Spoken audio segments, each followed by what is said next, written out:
It's Booker season, yeah. I shouldn't be singing because my throat is so bad and I can't sing in general, so.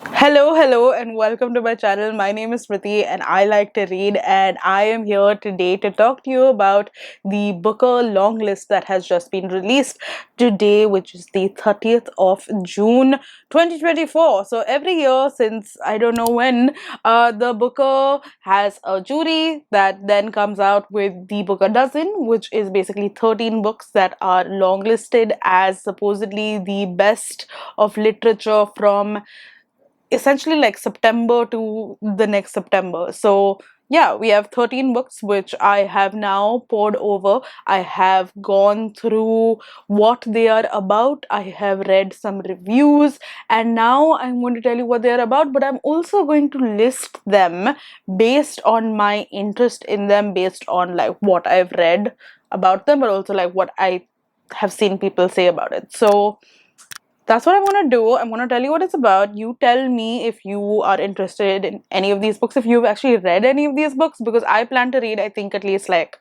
nine, because nine of them at least sound interesting to me so far. So, yeah, a lot of these books, before we get into them, let me just tell you, are books that I had heard about. So it seems to be like a sort of popular-ish list. A lot of the times which we've seen in the past is that like Booker long lists are books that we just never heard of ever in our life, but these seems to be like nice enough, and like books that people have heard of. So of the 13, there are 3 that are debuts, and 5 are by men and 8 are by women, so that is interesting. There are a lot of authors here who are already Booker winners or other prize winners. So what usually happens is that if a book is shortlisted, or if an author has already been shortlisted, then the book that they have written also immediately comes into the pile of books that, you know, are in contention to be in this, because usually I think a publishing house can only send few books, so it's not like all of the books in the world, it's just the books that the publishing houses send the Booker Prize. Or I think the jury can also be like, hey, you didn't send me this book, send me this book, I want to read it, and like it's a thing. Anyway, let me now get into the 13 books, going from my least interested to the book that I am most interested in. So at number 13, we have a book called Enlightenment by Sarah Perry, and Sarah Perry is a book, or a author rather, that I have read before, sort of, because I did not finish the book that she wrote last, which I think was The Essex Serpent, which is a book that I really wanted to read because it was being adapted into a TV series which starred Tom Hiddleston. That was legit my thought process, but yeah, I didn't get along with it because I didn't like the writing style, and just like it felt very like dreary and long and so yeah, this one is also in Essex, and it basically follows this man and this young girl who are 30 years apart in age. They live in this small like fictional town in Essex, and they are kindred spirits apparently. They are people who get along with each other, and essentially as the book goes on, we get to see their relationship, not just with each other but also with themselves personally, their longing to explore the world, and not just in terms of like, hey, I want to travel the world, but also cosmically, because they are also following a comet. I don't know, it doesn't sound the most interesting to me, but if you've read it and like if you think that it's interesting, let me know. But it's the lowest on my list for now. The 12th book that I have is Stoneyard Devotional by Charlotte Wood, and this is a book from Australia, and it basically follows a woman who is going through a lot, hard to relate, who essentially is like, screw this world, and goes to this isolated part in New South Wales, and then is mixed up with like, again, a religious community there, and stuff happens. I don't know if stuff happens. I don't know. It just didn't sound like the most interesting to me. But I guess people will read it and tell us what they think of it. But so far, mixed reviews on it. So That is Stoneyard Devotional by Charlotte Wood. At number 11, we have Held by Anne Michaels. Now, this is a book that I am intrigued by because it is a non-linear vignette book, and those could either go really well or really horribly. So I don't know where exactly it lies, and I am actually looking forward to hearing more from the community and of people who like whose reviews I trust to see whether I should like get into this one or not. But essentially, we are following this man named John, who we see in 1914 in a like war in France somewhere, and he is badly injured. And then from there, we see him in 1920 in Yorkshire, where he has started a photography course, and we see him and his relationship with, I think, his wife, and just it follows this very vignette sort of thing where we get like instances from their life, I guess. But also what I've heard is that this author is a poet, so it's written apparently really well. So that's what I have heard of in the reviews, I read in the reviews. So that seems interesting, but I don't know if non-linear sort of timelines really work for me. So I don't know. I'm a little on the fence on this one. At number 10, we have The Safekeep by Yael van der Wouden, and this is set in 1961 in a Dutch provincial like town, and we follow this girl named Isabella who is living in her family like estate, and she's in her 30s and is, from what I've come to realize, I think she maybe has like OCD, because a lot of people are talking about how she like counts the utensils and counts like things, and she's very like clear about where things should be, etc. And then her brother comes in and leaves his girlfriend Eva with her, and she is just like the complete opposite. And just, I don't know, apparently things happen and it may go into a queer trajectory, which sounds interesting to me. I've heard either really good things about it or like sort of like very mid things about it, so I'm interested in it but not just quite as interested, so which is why it comes at number 10. At number 9 is a book called Orbital by Samantha Harvey, and this is set on a spaceship which is orbiting the world, and we are following 6 astronauts as they talk about their lives on Earth, but also with the idea of like juxtapositioning that with them looking at Earth. So just kind of like seeing their problems and how small they could be. I don't know exactly, but I've heard that it's really good. It's like very like stream of consciousness, but also like very philosophical. It's also the shortest book, if I'm not mistaken, in the entire long list. So I don't know, I think the idea sounds really great, and I think, I don't know, I'm intrigued by it, but again, I'm waiting on more reviews to then fully get into it. So there's that. At number 8, we have Wild Houses by Colin Barrett. I don't know what's wrong with me. Okay. But yeah, essentially, this is set in rural Ireland where this family are drug dealers, or like these people are drug dealers, and this one member of another family owes them money.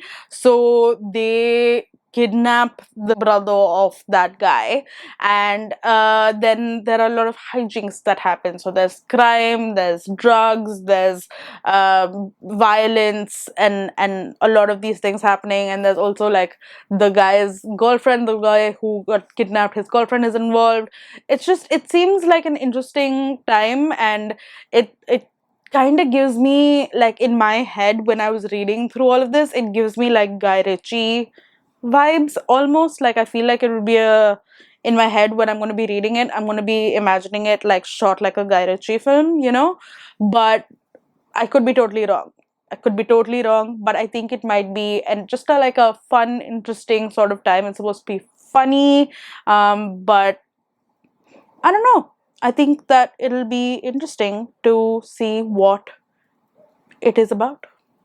I guess. At number 7, we have Headshot by Rita Bullwinkel, and this is a book that I am very excited to read because of just the form and the way that it is written. Because essentially, we are following these women who are part of the Daughters of America boxing tournament, and with each chapter, essentially, we are following one fight, and we go from like each bracket. So, for example, from the quarters to then the semis to then the finals, for example, right? So with each bracket we see this fight between person A and person B, and we get to learn more about person A and person B, and like their intentions and why they are here and their past and like why they need to win this, etc. And I just think that that is so interesting, because not just do you get to know more about these people, but also as it goes along you want to know who wins as well.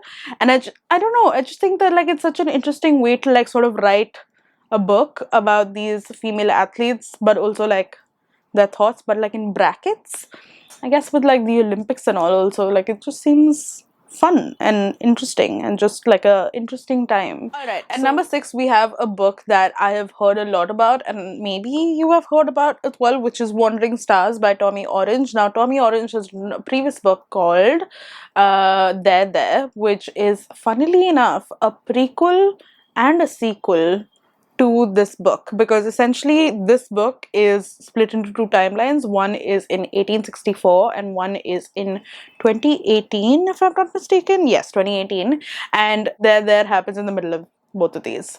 So that's interesting. But essentially, in 1864, we are following this boy who is sent to like this prison of sorts.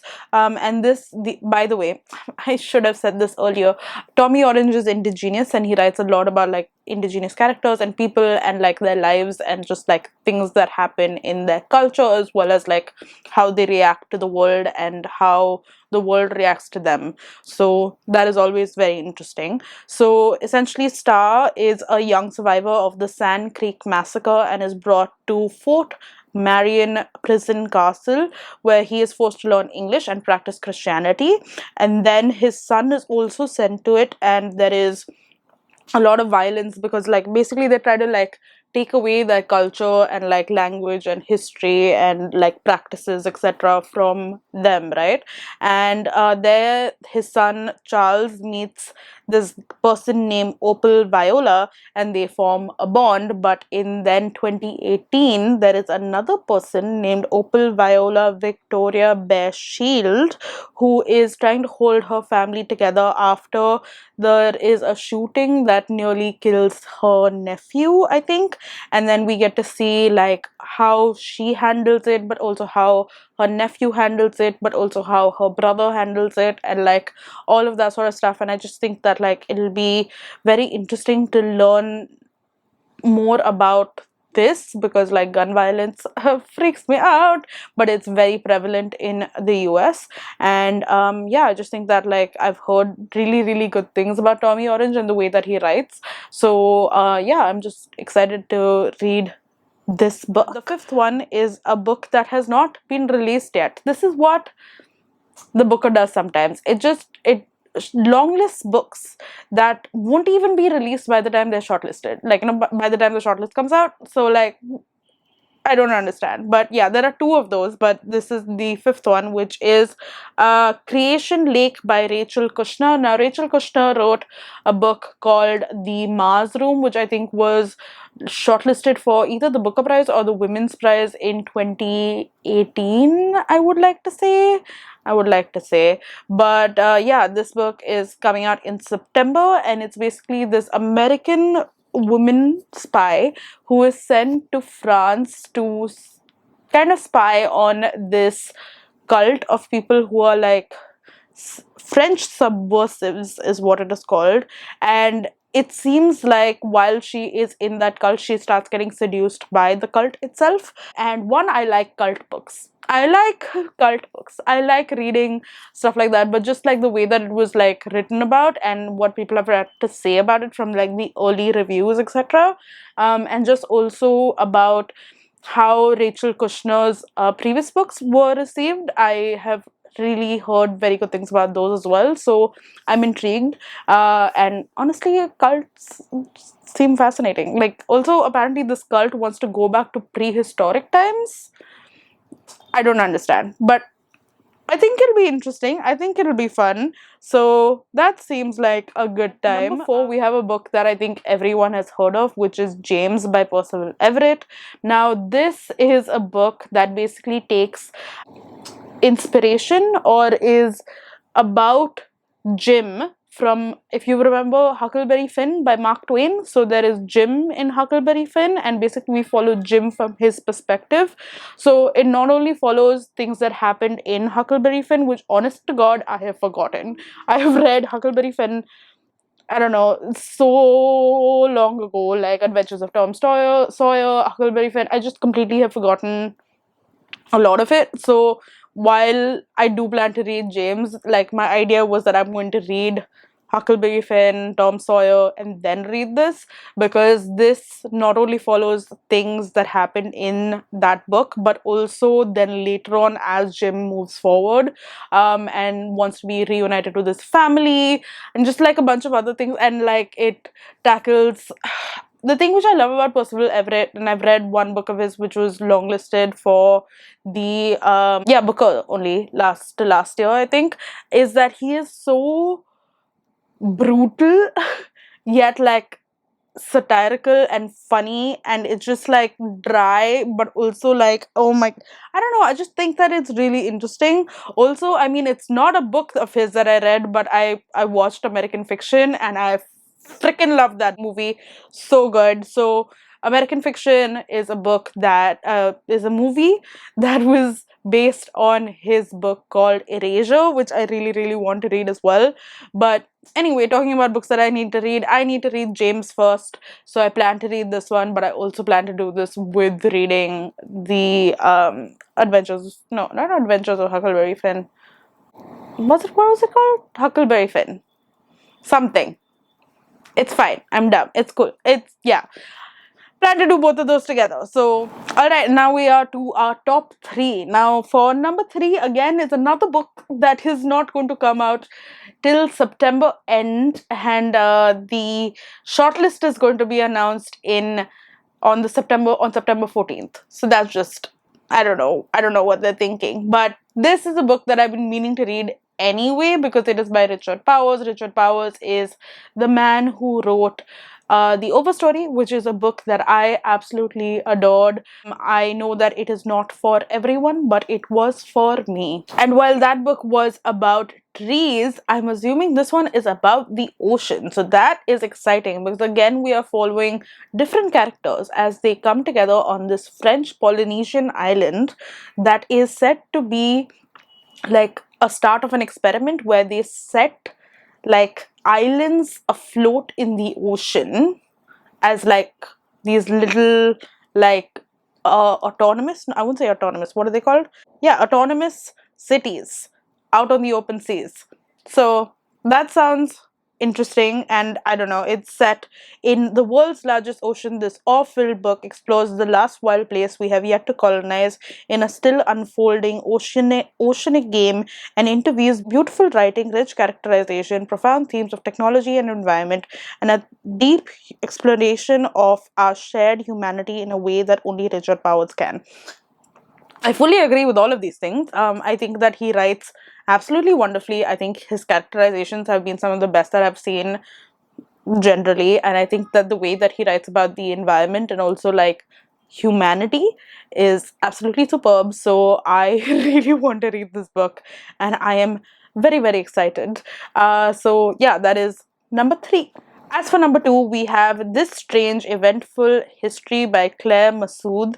Now, this is a book that is weirdly very connected to the things that I have been very interested in recently, which is history of Algeria in particular, but also like, yeah, I love intergenerational stories, and we are doing exactly that in this book. We get to see 7 decades of a family from the 1940s to the 2010s, which is an Algerian family. We start off there in what was then French Algeria, and it is inspired by Claire Messud's own family. In fact, her grandfather wrote 1500 pages of like his family's biography, and she has taken a lot of those instances and things that he wrote about into this book, and I just think that that is really, really interesting. I love books that have,